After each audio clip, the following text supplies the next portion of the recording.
Hello friend, Shankar बोळजी आमच्या गोंया खातीर. गडकरी साहेब, हा व्हिडिओ मी तुमच्यापर्यंत पोचवायचा प्रयत्न करणार. आज गोव्यामध्ये तुम्ही कितीशे हजार कोटी दिले आहेत डेव्हलपमेंटसाठी, हायवेज बांधण्यासाठी, पण आज गोव्याची सत्य परिस्थिती या पावसात सारखी दिसते आहे. आता तुम्ही बघा, हे बांबोळीमला आता हा जेव्हा हायवे बांधला होता त्यावेळी या सर्व्हिस रोडवर आता गेली 3 वर्ष झाली उदक साठवत आहे. इकडे उदक साठवत आहे आणि टू व्हीलरवाल्याने इकडे गाडी चालवायला मिळत नाही. अशीच परिस्थिती नितीन गडकरी साहेब अशीच परिस्थिती सगळ्या गोव्याभर आहे. जिकडे तिकडे डेव्हलपमेंट झाला आहे तिकडे हे करप्शन. आता मला एक सांगा, डेव्हलपमेंट इंजिनियर करतात तर त्या इंजिनियरला माहीत नसतं कुठे पाईप ठेवायचं आणि कुठे त्या उदकाची एक्झिट ठेवायची. ती आता या स्विमिंग पूलमध्ये नवीन टेक्नॉलॉजी वापरली आहे तरी सांगा आम्हाला.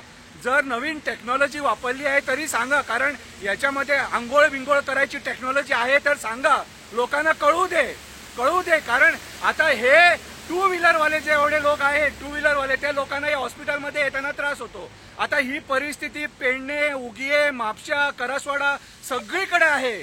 जिथे हजार कोटीचं डेव्हलपमेंट झालं आहे तिथे ही परिस्थिती आहे सगळीकडे.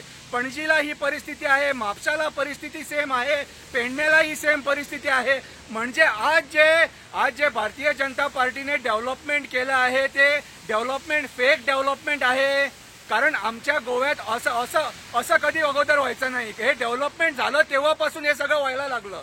अरे मी म्हणतो डेव्हलपमेंट करा, पण व्यवस्थित करा. ते पैसे सारखे वापरा. हजार कोटीचं डेव्हलपमेंट आणि तुम्हाला 1000 रुपयाचे पाईप एक्झिटसाठी घालायला होत नाही. प्लॅनिंग नाही या डेव्हलपमेंटला, प्लॅनिंग नाही. आणि या डेव्हलपमेंट सामान्य माणसाने का सोसावं? कारण पैसे कॉन्ट्रॅक्टर खातो. हे मंत्री काय करतात ते आम्हाला माहित नाही. हजार ती लोक आमच्या आता PWD मिनिस्टर तुमच्याकडे पैसे मागतात, तुम्ही त्यांना पैसे देतात आणि तुम्ही येतात इनॉग्रेशन करतात. नंतर तुम्ही कुठे बघतात इकडे काय चाललंय आणि सामान्य माणूस काय सोचतोय तो. अहो नितीन गडकरी साहेब, जो फ्लायओव्हर बांधलाय, फ्लायओव्हर पाणी साठताय, तिकडे एक्झिट नाहीये पाण्यासाठी. एक सिंपल गोष्ट, पाण्याची एक्झिट, पाणी कुठून जायचं ते या इंजिनियर्सला माहीत नाही आहे. आज गोव्यामध्ये कुटाळीचा पूल तुम्हीच इनॉग्रेशन केला होता, तिकडे पण सगळं पाणी साठलेलं आहे काय. आणि हे सामान्य लोक आमचे स्वस्त आहेत गोव्याचे. सगळीकडे पाणी साठलेलं आहे आणि ही पूरग्रस्त परिस्थिती आज गोव्यामध्ये आहे. कोण जाब विचारणार?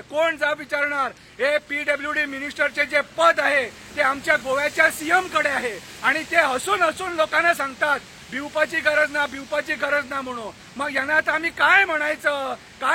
कशाला ही दादागिरी? हजार कोटी खर्च करून उलटी दादागिरी आम्ही सोसायची. आता ऑलरेडी जो फ्लायओव्हर चालू आहे परवरीचा, तिथे पण आम्हाला सोसावं लागतं. रस्ता नाहीये, खड्डे पडलेले आहे, लोक त्याच्यामध्ये पडतात, मोडतात, मरतात.